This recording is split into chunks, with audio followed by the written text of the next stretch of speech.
Olá, seja muito bem-vindo e muito bem-vinda ao Conexão BR, o podcast do BR Offices.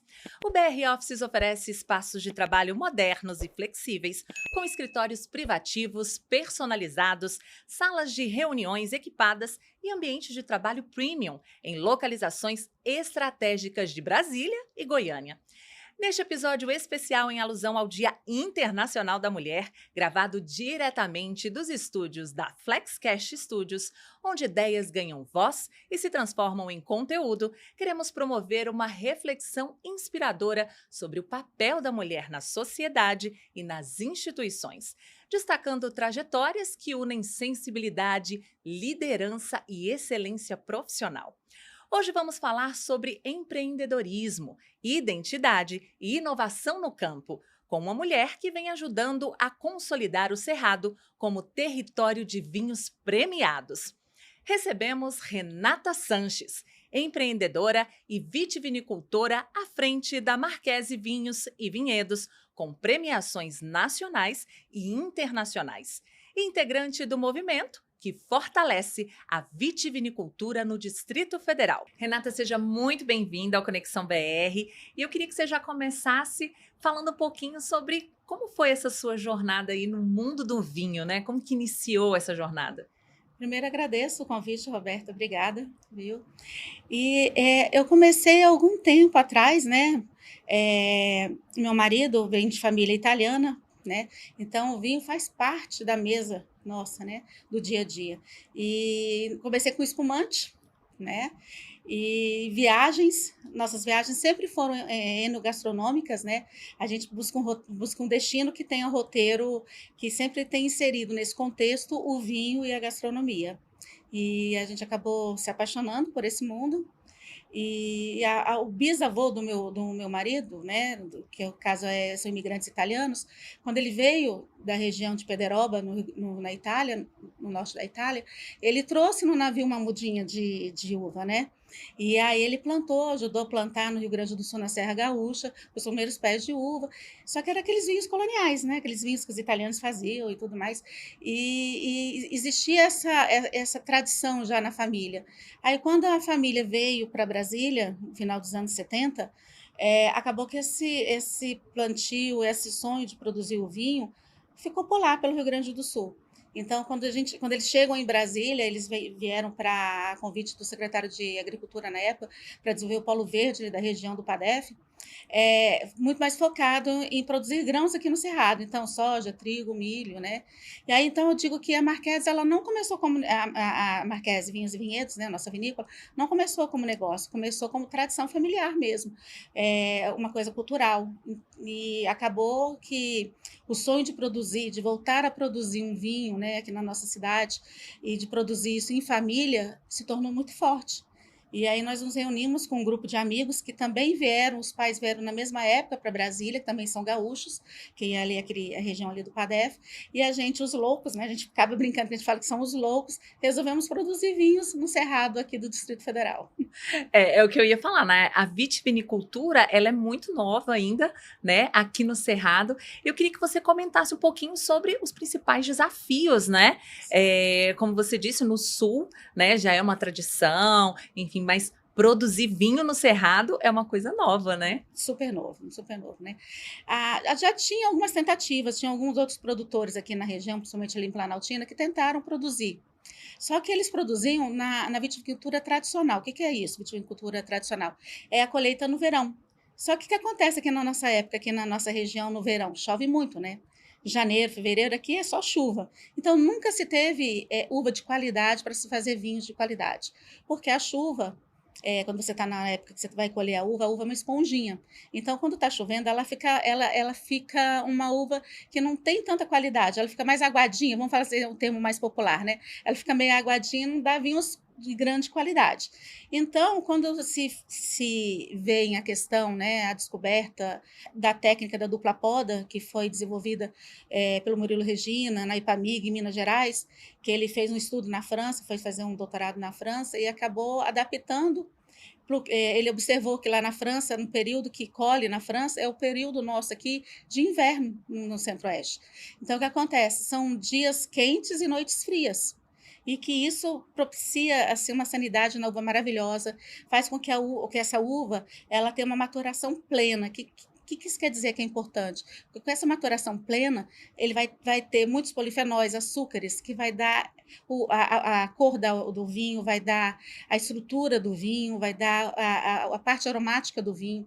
Então, são vinhos que realmente vêm com muita estrutura, com muita qualidade para disputar aí no mercado internacional.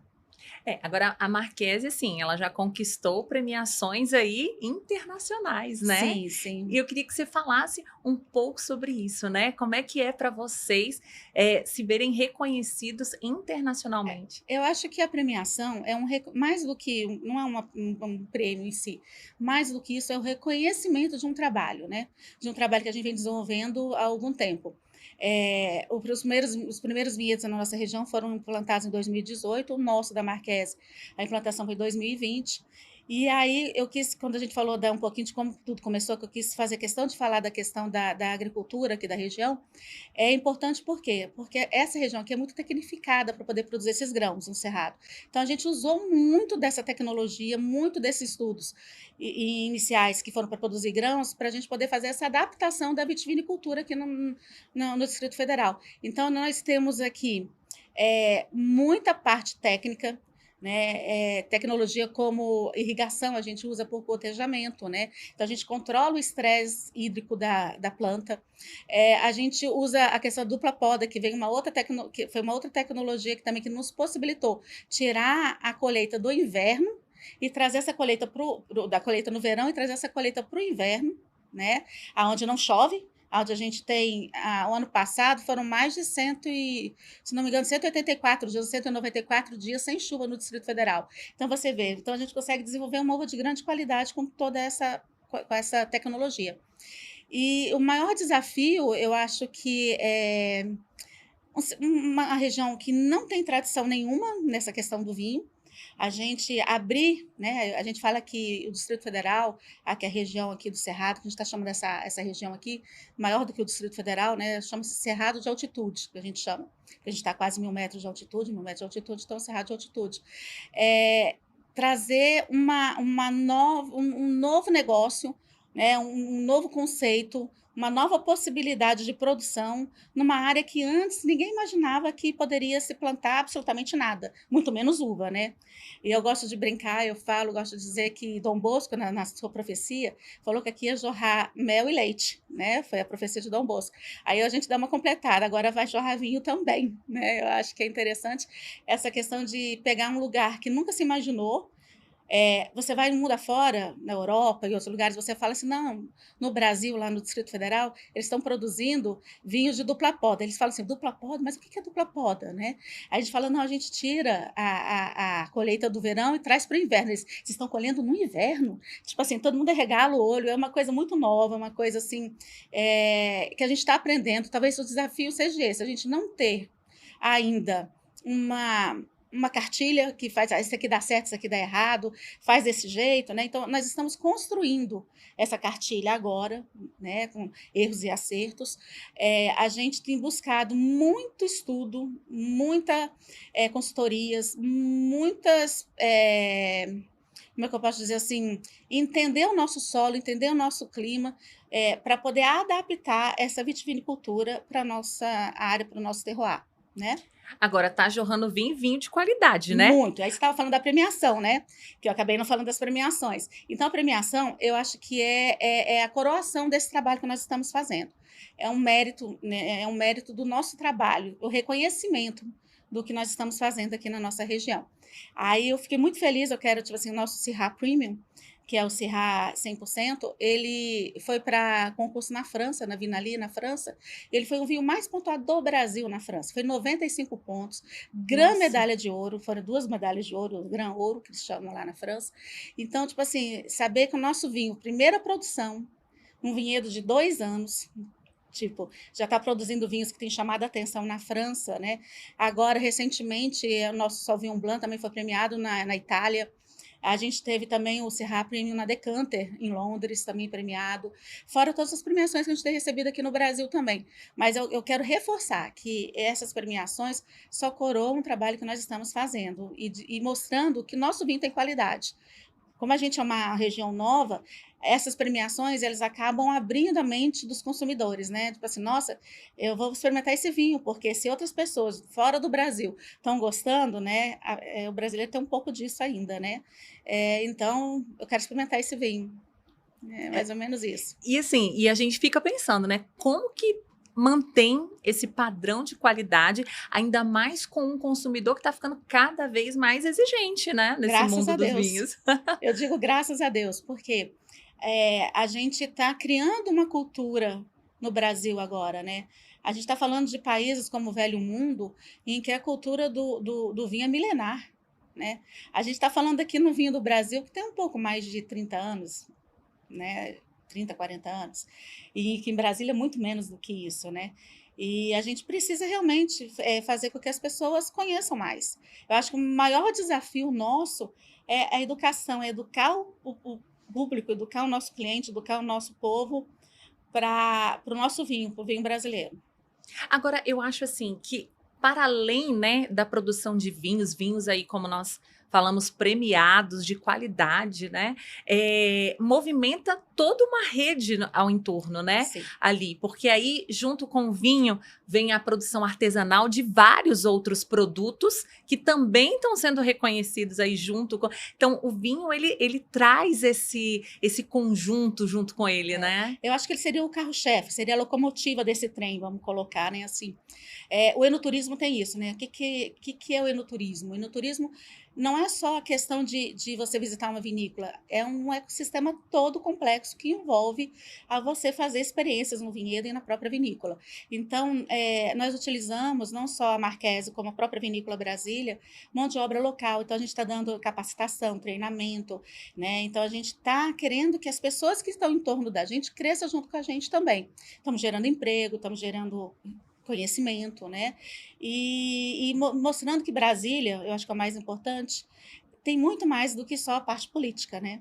Que Brasília, a gente tem uma estrutura para a parte religiosa e agora também tem uma estrutura enoturística que está sendo criada, a gente está montando ali na região do Padef, que é onde a Marquese fica junto com a Vinícola Brasília, junto com os outros produtores, que nós somos 10 produtores na Vinícola Brasília. Nós estamos criando o eixo dos vinhedos. Então, tipo assim, esse eixo dos vinhedos está sendo construído justamente para proporcionar para que essas pessoas que vêm a Brasília, conhecer a nossa cidade, elas possam sair aqui do centro da cidade, dessa parte arquitetônica que é muito bonita, mas que possam vivenciar uma parte também no campo, né? Que eles possam vivenciar o nosso vinhedo, que possam vivenciar também essa parte toda turística que envolve a questão do vinho.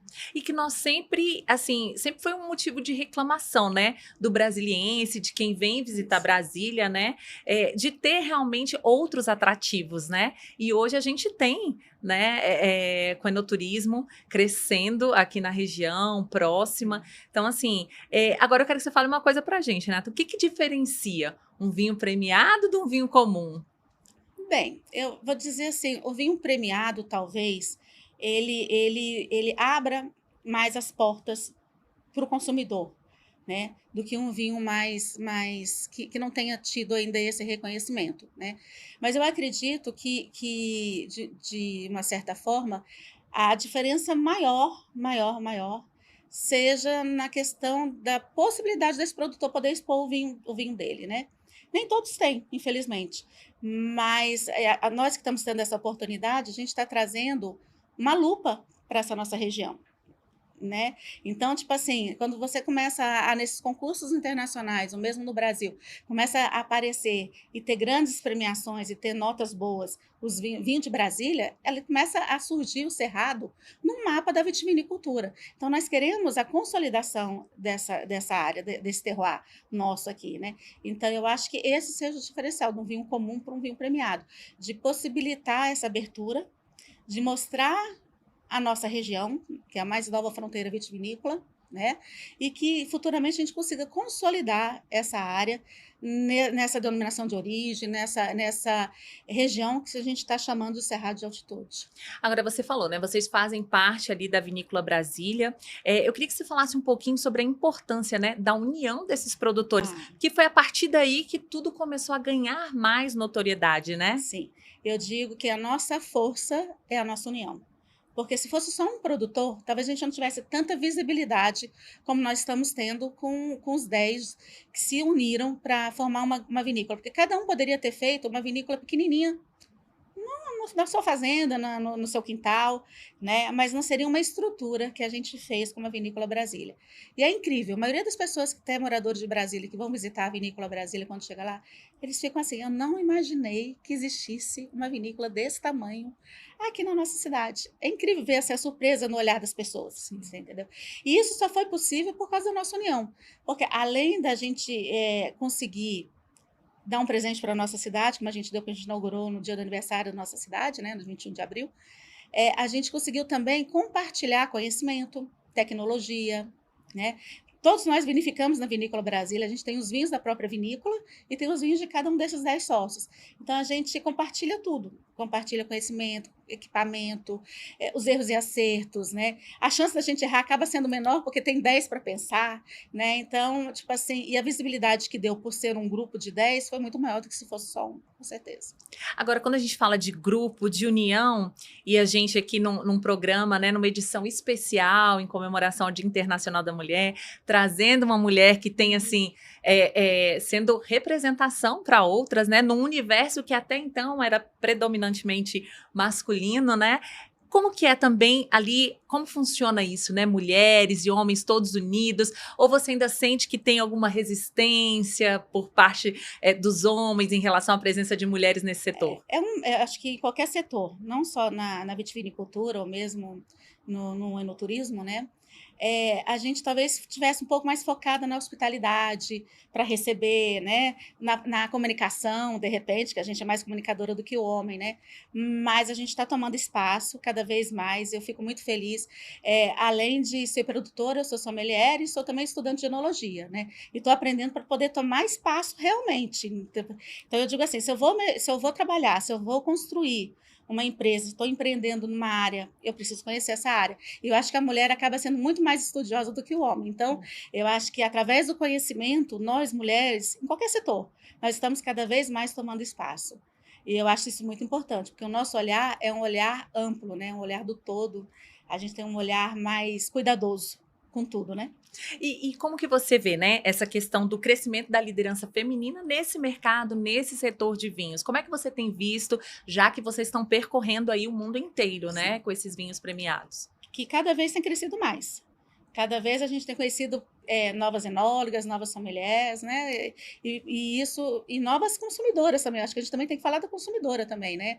A mulher hoje deixa tem o seu protagonismo de sentar numa mesa num restaurante, mesmo estando com outros homens na mesa, e ela ter o conhecimento e falar assim, não, me dá a carta de vinhos que eu vou escolher o vinho. Eu acho isso importantíssimo, né? Não deixar para o homem escolher o vinho que ela quer tomar hoje. Ela sabe o que ela quer, ela sabe do que ela gosta, né? Eu acho isso extremamente importante. E, em contrapartida, do outro lado de cada balcão, né, de quem está fazendo, a gente ter essa sensibilidade também na questão da visão de como esse mercado vai reagir, de como esse mercado está crescendo. E eu acho que a mulher tem muito essa visão. É um dom feminino que nós temos, né? Essa questão sensitiva que a gente acaba usando em tudo que a gente trabalha, né? Então, tipo assim, e cada vez mais você vê as bancas de faculdades as pessoas estão estudando, as mulheres estão estudando para realmente inserir nesse mercado com todo vapor. E a gente já pode falar, então, que o vinho brasileiro, ele tem uma certa identidade feminina, tem um toque feminino ali que ajuda a chegar onde está chegando? Tem. E a Vinícola Brasília não sou só eu como mulher. Nós temos outras vitivinicultoras, nós temos outras produtoras, e que a gente tem se empenhado imensamente em trazer uma certa leveza para esse mundo que a gente está construindo aqui. Que a gente ainda tem certas resistências, nós temos, mas a gente sabe como vencê-las também. Eu acho que com sabedoria a gente consegue contornar certas situações que ainda existem, mas que a gente, com graça, com um sorriso no rosto, a gente consegue buscar o nosso espaço. E aí você considera que ser mulher hoje no agro é uma resistência ou uma revolução? Revolução, Revolução. revolução, não tem a menor dúvida. E veio para ficar, você pode ter certeza. Ah, eu acredito. E assim, a gente percebe que é como você falou, né? Não só na produção, porque quando a gente fala de vitivinicultura, a gente está falando da produção desde o início, né? Porque tem as vinícolas, muitas que recebem, né? No caso, elas recebem ali a uva, o material, e só produzem o vinho. E vocês não, o processo é desde o início, né? Eu vou falar pela Marquese, né? Eu acompanho, aliás, desde o plantio da muda no nosso vinhedo, com a mão na massa mesmo, a gente plantando, a gente cuidando, até a gente fazer o refinamento mais fino na produção do vinho.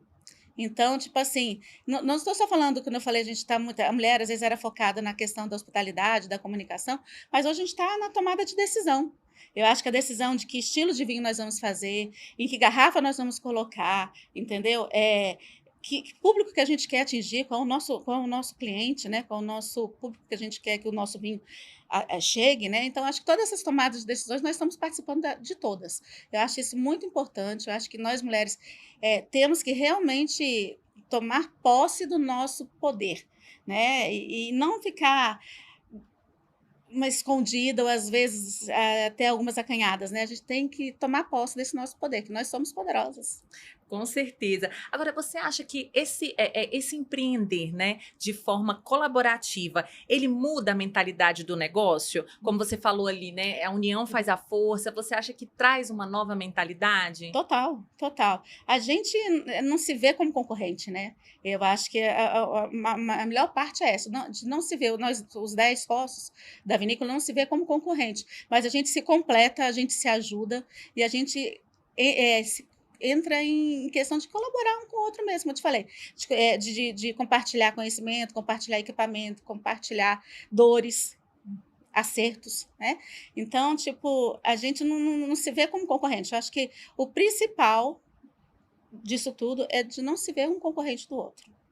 E sim complementação. Com certeza faz a diferença, né? Agora, como que é, né, liderar equipes no campo, na produção, né? Vocês têm que lidar ali o tempo todo, sendo mulher, né, também, trazendo todo esse cenário de liderança, porque falar de liderança feminina ainda é algo que ainda deixa a desejar muito, né, em muitas áreas, em muitos setores. Como você vê essa liderança feminina? Eu acho que a gente já houve uma evolução muito grande em relação a isso. Eu já não sinto tanta resistência, talvez no campo, no dia a dia, né? Eu acho que a resistência acaba vindo quando você vem para um outro nível, numa outra instância, e que a gente tem que lidar com mais conhecimento. Eu acho que quanto mais conhecimento, existe um pouco mais de preconceito, talvez.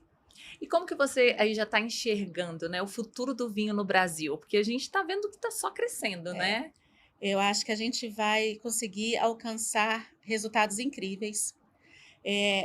O Brasil hoje, o mercado mundial está de olho no Brasil, porque enquanto a maioria dos países teve queda no consumo de vinho, teve queda na produção de vinho, o Brasil ele só cresceu. Então, isso abriu os olhos de muitos outros produtores, outras regiões produtoras, e que estão buscando no Brasil agora um mercado em expansão.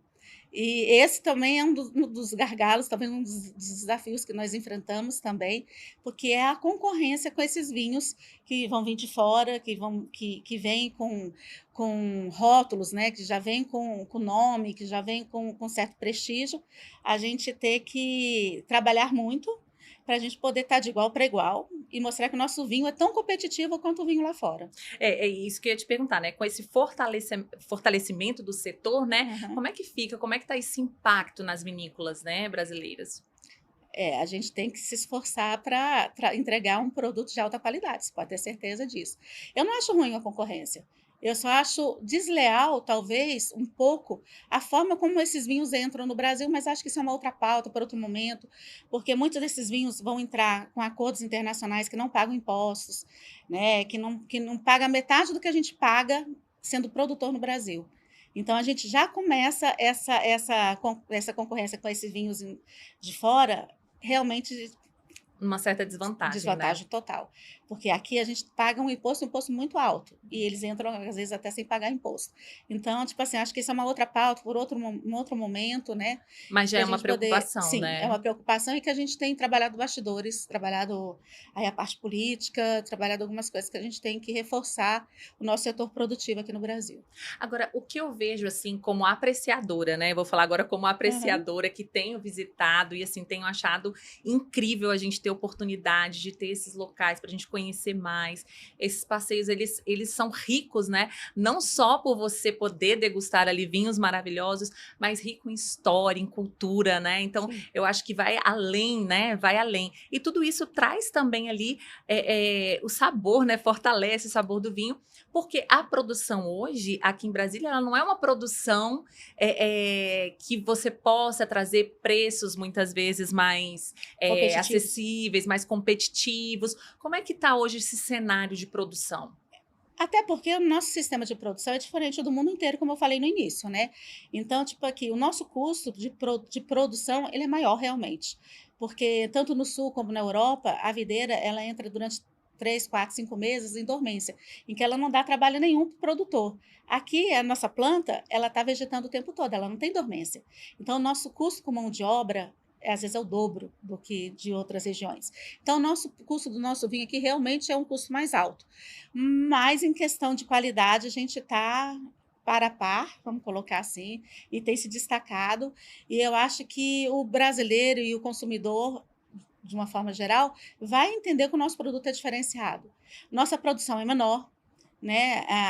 Nossas vinícolas aqui em Brasília ainda são vinícolas pequenas, no caso a Marquesa é uma vinícola boutique. Então, tipo assim, com colheita manual, feito de madrugada, né? O processo todo acompanhado de perto pelos proprietários, pelos donos, né? Que faz total diferença na qualidade, vai impactar na qualidade desse vinho. Então, tipo assim, a gente ter uma produção menor também é positivo, porque a gente consegue controlar, né, a qualidade desse vinho muito mais do que se fosse uma produção em larga escala, né? Então, eu acho que os brasileiros e os brasileiros, principalmente, que eu digo que os brasileiros têm que ter esse sentimento de pertencimento, né? Que essa vinícola, a Vinícola Brasília, somos nós, Brasília, né? De todos nós aqui de Brasília, que a gente tem que levar o nome da Vinícola Brasília, o nome desses produtores aqui da nossa região, e levar com orgulho dos vinhos que nós estamos produzindo aqui. Porque se você vai na França, você vai na Itália, em qualquer lugar que você senta em restaurante, que você pega a carta de vinhos, na França não vai ter vinho italiano, não vai ter vinho brasileiro. Né? Na Itália não vai ter vinho francês. E aí você senta num restaurante no Brasil, infelizmente, você vai ter vinhos do mundo inteiro e talvez não tenha um vinho do Brasil. Né? Então, eu acho que a nossa principal luta, nossa principal bandeira, que o setor tem que se unir, é justamente para fazer educação, educação realmente desse cliente, desse público dos brasileiros que tem que ter orgulho no nosso produto. Valorizar, né, o que é nosso, o que Nosso, gera sim, emprego aqui, né, o que gera renda, o que circula a economia aqui, e é nosso, né, ter o prazer de sim, consumir o que é nosso, o que a gente produz, isso com é. certeza tem que ser um motivo de E orgulho, eu né? acho que o mais importante é que a gente não quer comparar o nosso vinho com o francês, com o italiano, a gente não quer comparar, a gente está criando uma identidade própria, entendeu? A gente está criando uma identidade do Cerrado, sabe? Isso é tão bonito, isso é tão assim, tipo assim, as pessoas não entendem a grandeza do que nós estamos fazendo aqui. Nós estamos produzindo um vinho, nós estamos criando uma identidade desse vinho. Tudo está acontecendo agora. Todo mundo que está participando disso, você que já visitou algumas vinícolas aqui em Brasília, você que está vendo de perto tudo isso, você está fazendo parte dessa história. É A gente está verdade. construindo uma história, a gente está desenvolvendo um setor do zero, você entendeu? É algo assim inacreditável, inacreditável mesmo. Eu sinto muito orgulho de estar fazendo parte, ser pioneira nessa questão da vitivinicultura aqui do Cerrado, e fico muito feliz pelo convite de estar aqui, de poder falar para outras mulheres de que elas acreditem no sonho, de que elas vão atrás, sabe? Buscar o que elas têm vontade de fazer e não ter medo. Porque a gente é criticada, a gente é chamada de louca em certos momentos, mas a gente tem que acreditar, porque quando a gente tem persistência, tem resiliência e persistência, as pessoas primeiro não vão entender o que a gente está fazendo, mas depois, quando vierem os resultados, elas vão falar assim: nossa, eu não acreditava que vocês vão fazer isso. E hoje está lá bebendo vinho, sabe, sem assim, fala assim: nossa, que vinho maravilhoso. Nunca imaginei que seria possível eu estar tomando um vinho dessa cidade. E estamos fazendo. e ver esse brilho nos seus olhos, né? Que realmente traduz todo esse muito amor, orgulho, muita né? dedicação. Carrega essa história. Eu vejo que você está emocionada. Fico. E eu fico também porque eu sou uma pessoa que eu valorizo muito aquilo que é nosso, né? Que a gente produz. Hoje a gente está vindo aí, a gente está vendo voltar essa valorização dos trabalhos manuais, daquilo que é produzido, daquilo que é regional, né? E como é importante. Cada vez que eu vou numa vinícola, eu tenho essa sensação que eu experimento não só um vinho, mas eu experimento uma história diferente, né? Que carrega aquilo ali. É diferente você. Eu acho assim, o enoturismo ele tem uma magia assim, muito, muito marcante, né? Que traz tudo isso. Agora, você falou tudo isso, eu quero que você me diga uma coisa, né? Quais são as habilidades, né, necessárias para que uma empreendedora cresça assim como você vem crescendo? Que habilidades você acha que são essenciais? Acabei de falar, né? Eu acho que a primeira grande é a resiliência, depois a persistência, né? E no mundo que eu resolvi empreender, que é a questão do vinho, tem que ter uma outra que a gente tem que fazer um esforço muito grande para ter, que é paciência. Porque o vinho precisa de tempo. Não adianta você querer antecipar etapas, não adianta você querer colocar logo no mercado, porque o vinho precisa de paciência e de tempo. E saber entender o tempo é uma das principais habilidades e características de uma empreendedora. Paciência, resiliência, né? E acreditar mesmo naquilo que você está fazendo, né? Eu acho que isso é fundamental. E eu queria que você falasse um pouquinho, né? Que lição essa experiência deixa para outros empreendedores que atuam também nos mercados emergentes, que estão crescendo, porque tudo é muito novo, né? Quando a gente fala de vitivinicultura. Ver vocês conquistando, assim, vamos dizer assim, que num tempo até considerável, né? Rápido, assim, porque foi um boom, né? O que você acha que é necessário? Eu digo que talvez uma das maiores coisas que eu aprendi tenha sido arriscar. Que eu acho que o risco é investimento. Né? Às vezes a gente fica com medo de arriscar, a gente fica com medo de investir, né? E a gente tem, lógico, que planejar, fazer um estudo, fazer toda uma parte teórica e projetar mesmo o que você quer fazer e você investir e você arriscar. Talvez sair do seu comodismo, dar o primeiro passo e se arriscar seja talvez o mais importante que eu tenha aprendido. Porque eu sou funcionária, né? Eu trabalho no Senado, tenho meu emprego, tenho a minha renda, mas você abrir mão um pouco disso, desse conforto, e você arriscar, dar o primeiro passo, talvez seja o que eu tenha mais aprendido nesse empreender que a gente está tendo aqui no mundo do vinho, né? Nessa jornada, né? Com certeza. E o outro talvez seja não importar com o que as pessoas vão falar.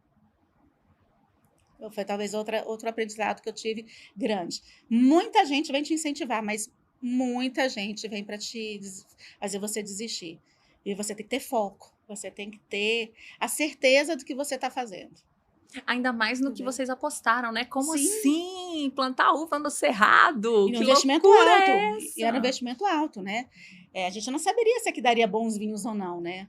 Quando a gente viu que daria bons vinhos, a gente falou assim, não, é isso aqui mesmo, né? A gente está... Foi o arriscar, né? Foi o arriscar. E o que você acha que ainda precisa evoluir, né, no Brasil para que realmente se consolide aí a vitivinicultura no Cerrado?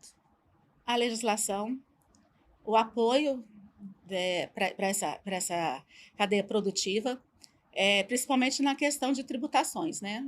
A questão de impostos, a questão de escoamento dessas produções, abrir mercado para a gente. Eu acho que isso está muito ligado ao setor público, né? Eu acho que o setor privado ele tem que andar junto com o setor público para que a gente possa construir realmente um setor forte no nosso país.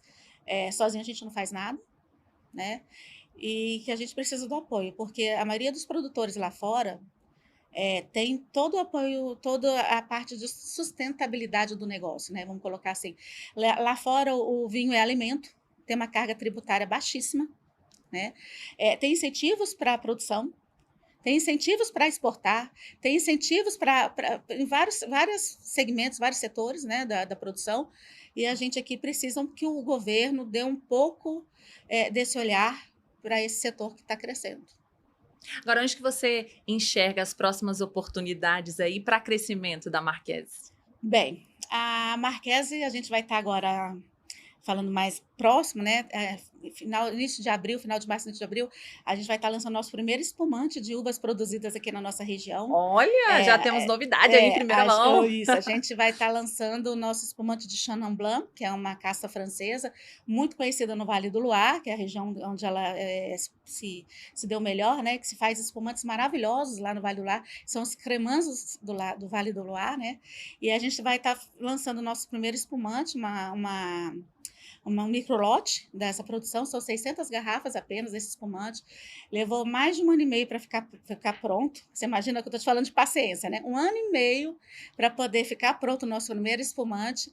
E a gente deu um apelidinho nele, né? Porque os nossos amigos sommeliers apelidou ele de Cremando Cerrado. Já que tem o Cremando Vale do Loire, que é feito de Chenin Blanc, aí a gente deu o apelido dele aqui de Cremando Cerrado. Eu acho que então vai ser o nosso próximo lançamento.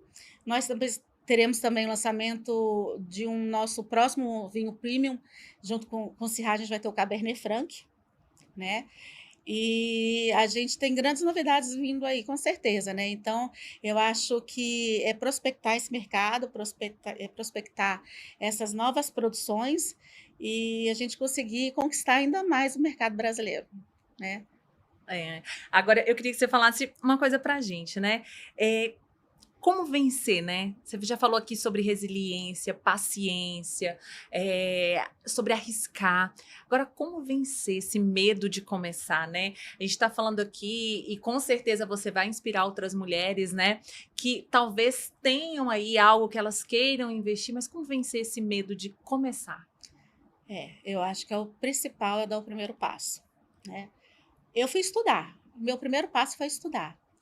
Foi estudar, entender um pouco do setor, entender um pouco do que eu queria fazer, né? E depois foi realmente buscar suporte, né? Aonde que a gente consegue suporte hoje, né, para poder empreender? A gente teve muita ajuda, aí, se você quiser, depois você vê. O Sebrae foi de grande importância para mim, para a Marquese, que esteve no nosso lado, pegou na nossa mão praticamente, né?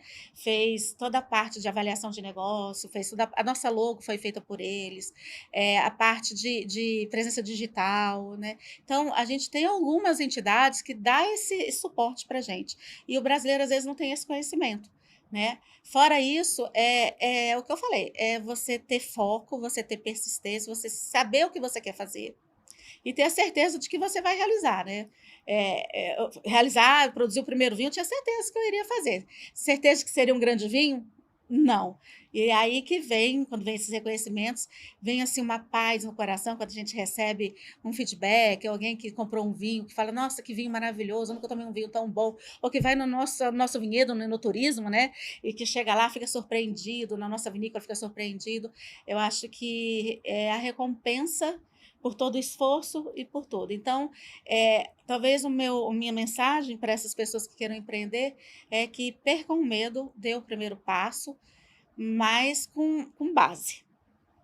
Vai buscar conhecimento, vai buscar entidades que possam te ajudar, vai buscar modelos que possam te ajudar também, que eu acho que é importante, ver cases de sucesso, né? Por que deu certo, por que não deu certo. Então, eu acho que é sair da cadeira.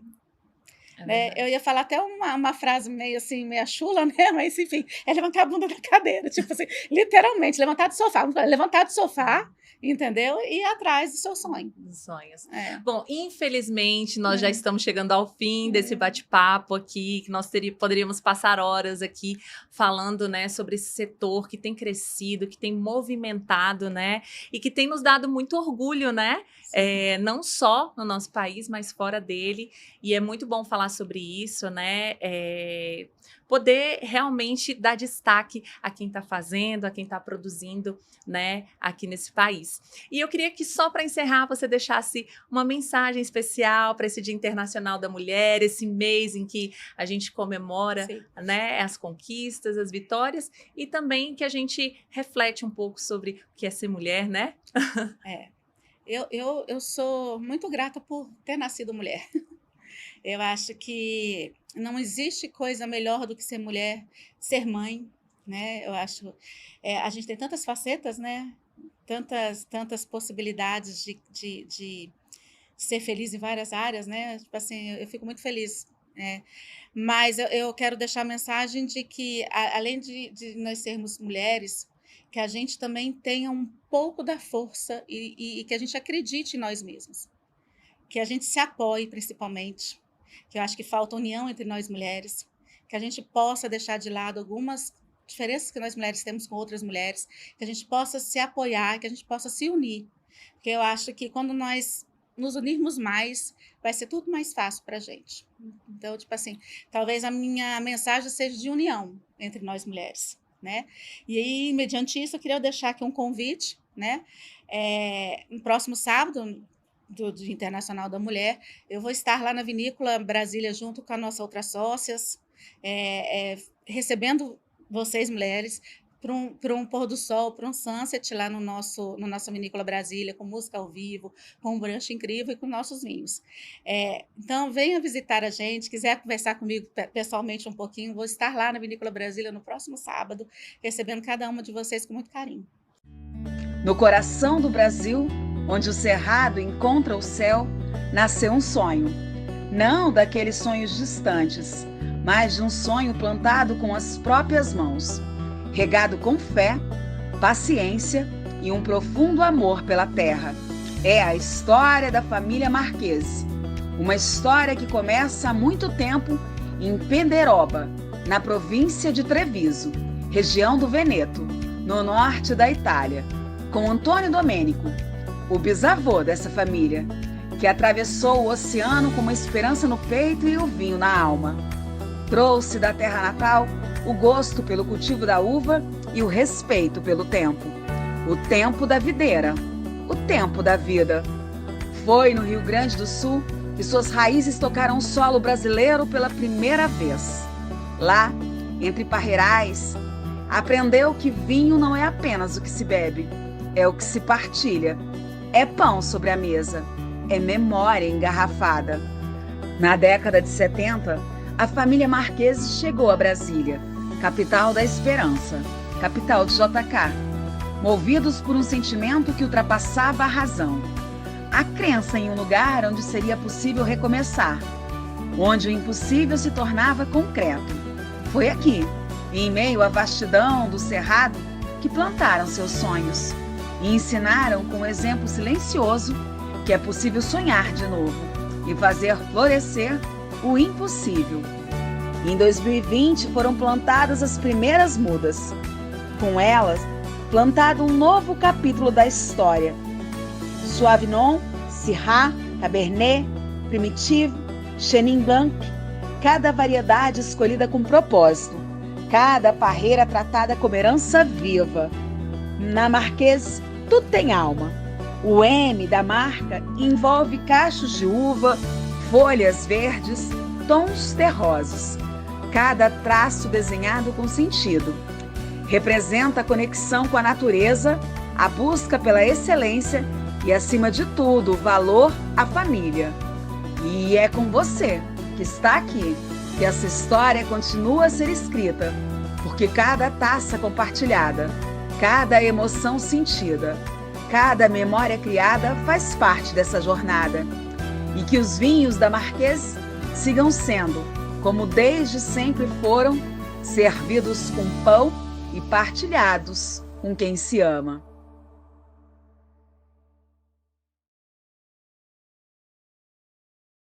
Esse foi um episódio especial do Conexão BR em homenagem ao Dia Internacional da Mulher. Que as histórias compartilhadas aqui nos lembrem da importância da presença feminina em todos os espaços, na liderança, nas decisões, nas instituições e nos negócios, não apenas como símbolo, mas como força ativa de transformação. Obrigada por nos acompanhar até aqui. E não se esqueça de seguir o Conexão BR na sua plataforma favorita, deixar seu like e compartilhar este episódio com quem também acredita no poder da liderança feminina e das boas conexões. A gente se vê no próximo episódio.